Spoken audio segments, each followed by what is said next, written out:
কীর্তিপাড়া union নব্য BNP সাজার চেষ্টা, গণদোলাই ও আইনি ব্যবস্থার ভয়ে দল পাল্টানো, ইসরাফিলের আসল চেহারা উন্মোচন।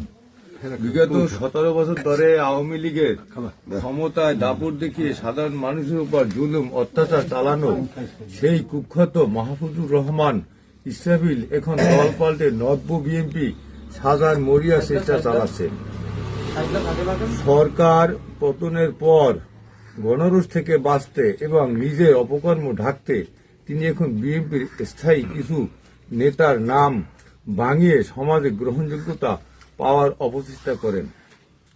আওয়ামী লীগের পা চেটে ক্ষমতায় গরম দেখানো এই ব্যক্তিটি কেবল রাজনৈতিক সুবিধাভোগী নয়, বরং সামাজিকভাবে একটি চরম ও চারিত্রিক ও কলঙ্ক। ইসরাফিলের ভাই আব্দুল শুকুর মোল্লা আওয়ামী লীগের নৌকা প্রতীক নিয়ে চেয়ারম্যান থাকাকালীন এই ইসরাফিল ছিলেন এলাকার অঘোষিত সম্রাট, এটা সবাই জানে। ভাইয়ের ক্ষমতার অপব্যবহার করে তিনি বেসাইনখান ও কীর্তিপাড়া ইউনিয়নের অসংখ্য সাধারণ মানুষের জায়গা জমি দখল, দাঙ্গা হাঙ্গামা এবং চাঁদাবাজির রাজত্ব কায়েম করেছিলেন।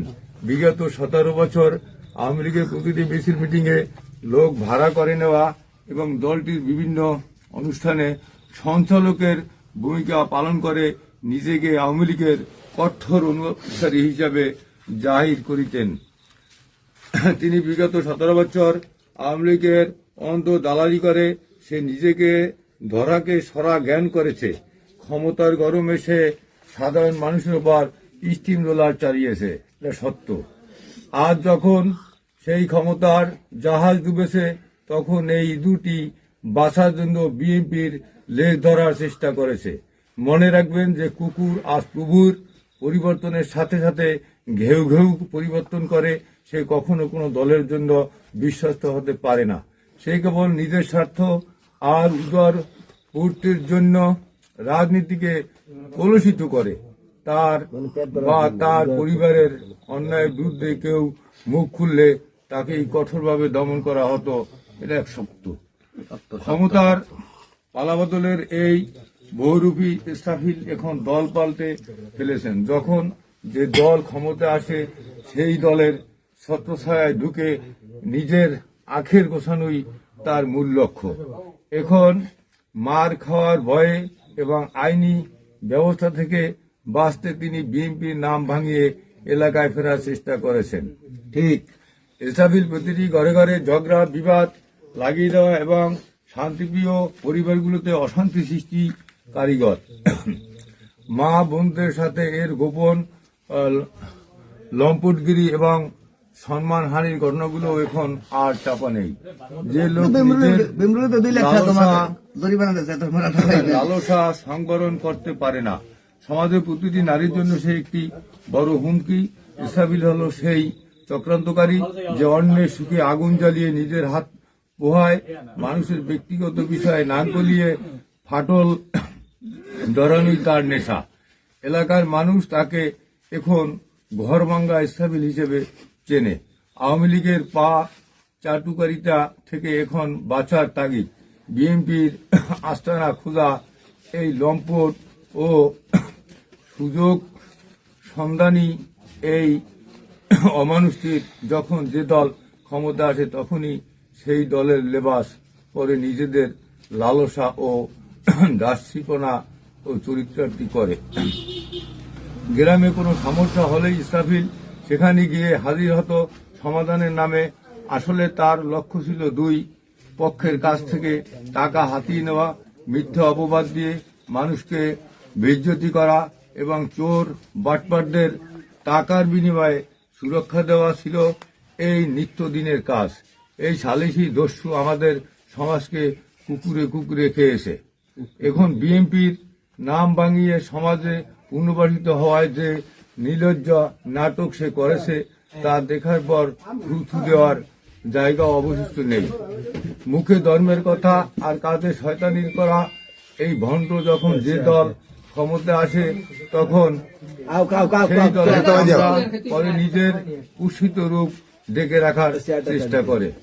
ইসরাফিল একা এই পাপের সাম্রাজ্য গড়ে তোলেনি, তার চারপাশে সব সময় কিছু সুগন্ধা, কিছু সুযোগ সন্ধানী, মেরুদণ্ডহীন দালাল ঘোরাফেরা করে, যারা পেছনের সারিতে থেকে ইসরায়েলের প্রতিটি অন্যায়কে সমর্থন দিয়েছে, মানুষকে ভয় দেখিয়ে এবং তার হয়ে দালালি করেছে। এলাকাবাসী তাদেরও চেনে। মনে রাখবেন, পাপিষ্টের চেয়ে পাপের সহায়তাকারী কম অপরাধী নয়।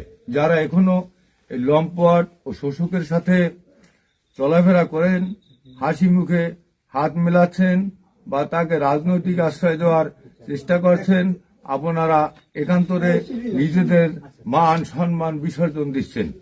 সমাজের এই আবর্জনার সাথে আপনাদের নাম যুক্ত হওয়া মানে আপনার নিজের পরিবারকেও কলঙ্কিত করা। আপনাদের প্রতি এলাকাবাসীর বার্তা পরিষ্কার, ইসরাফিলের সাথে আপনাদেরও সামাজিক বয়কটের মুখোমুখি হতে হবে।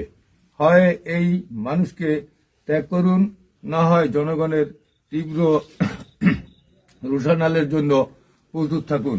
কিন্তু আমারও ব্যক্তিগত একটা মতামত, যেটা হলো বিগত আওয়ামী সন্ত্রাসী আমলে এই ইসরাফিল, তার ভাই ছেলে, এদের তারা সন্ত্রাসী করত এবং আমি বিএনপির কর্মী হিসাবে আমাকে আপনারা সবাই জানেন যে গালিগালাজ করেছে এবং এই যে কি যেন নাম